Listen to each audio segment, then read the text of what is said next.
নমস্কার। আজকে একটা লেখা নিয়ে আপনাদের সামনে আবার হাজির হলাম। মা। দরজায় যখন টোকা পড়ে তখন মায়েরা বলে, কী রে সোনা, তুই এলি নাকি? বলে এক গাল হাসি মুখে মা দরজা খুলে দেয়। ছেলের যখন মন খারাপ হয় তখন বারবার জিজ্ঞেস করে, মনা, কিসের কারণে তোর মনটা খারাপ?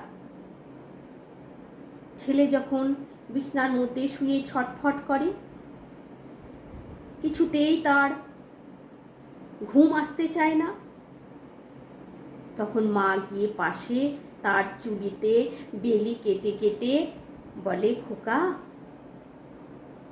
কেন এত অস্থির হচ্ছিস? বল না আমাকে।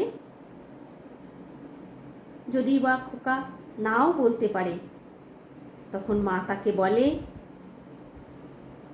অস্থির হোস না, যে কারণেই তুই অস্থির হোস না কেন, সেটাকে তার মোকাবিলা হতে চা, দেখবি অস্থিরতা কমে যাবে। তার পথ তুই বের কর সেই অস্থিরতা কমাতে। মা তাকে হাত বুলিয়ে বলে, আমি তো পাশে আছি, তোর এই মা, তুই ঘুমিয়ে পড় খোকা। যখন অনেক দিন ছেলে বাড়ি থাকে না, বাইরে থেকে আসছে, বাইরে তার চাকরি, হয়তো বা পড়াশোনার জন্য সে বাইরে থাকে মায়ের কাছ থেকে অনেকটা দূরে।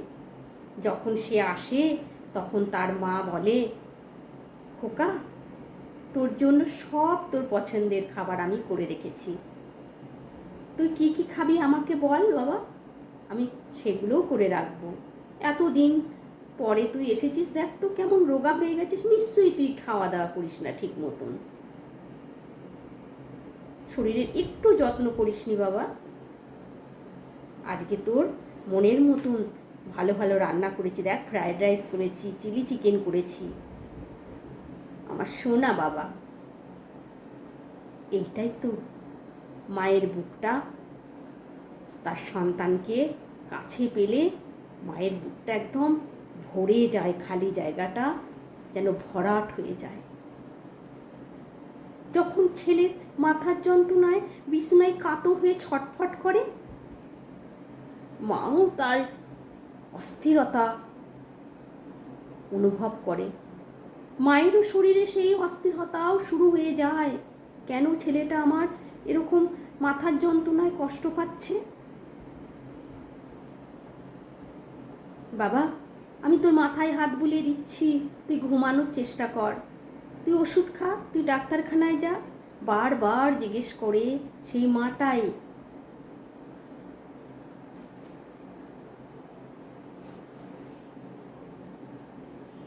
তুই ওষুধ খা।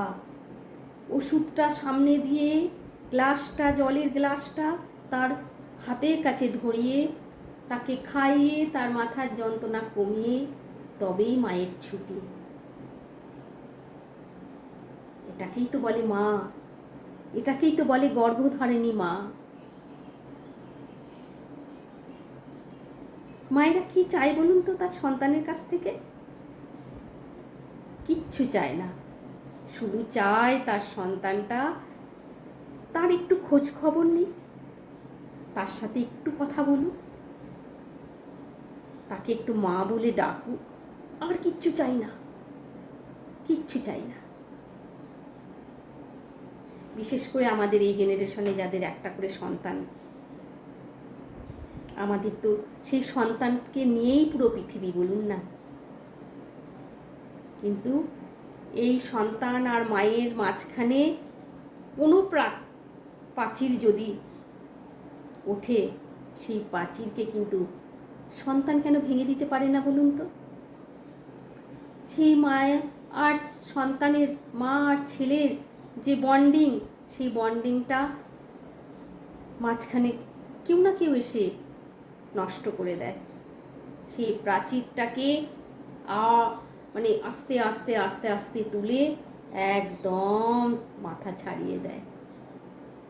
সবাইকে বলছি না কিন্তু, অনেক ছেলে আছে তার মাকে ভীষণভাবে যত্ন করে, ভীষণভাবে মার খেয়াল রাখে।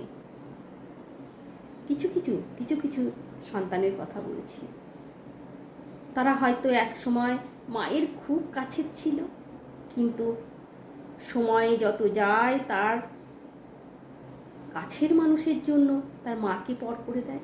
বলুন তো এর চেয়ে কষ্টর কী হতে পারে? এই বৃদ্ধাশ্রমগুলো দেখুন তো, একলা একলা মা বাবা পড়ে থাকে, সন্তানরা এসে খোঁজও নেয় না। জানি তাদের কাজের কারণে তারা বাইরে থাকে, তবু তো খোঁজ তো নেওয়া যায়। বলুন, কত কত মানুষের কাজ থাকে যে আধ ঘন্টা মা বাবার জন্য সময় দিতে পারে না। কিন্তু এই মা তার সন্তানের জন্য সারাটা জীবন স্যাক্রিফাইস করে যায়। চেষ্টা করুন মাকে ভালো রাখার। যারা যারা আমার এই ভিডিওটা যারা যারা দেখবেন স্ক্রলিং করতে করতে, আমি এমন কিছু পপুলার কেউ নই,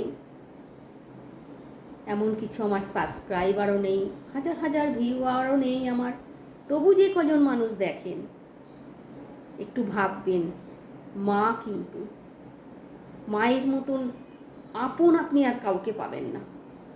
যতই আপনার খুব ক্লোজ জীবনসঙ্গী মনের মানুষ যতই আসুক, মা তো মাই। নমস্কার, সবাই ভালো থাকবেন, চেষ্টা করবেন মাকে ভালো রাখার।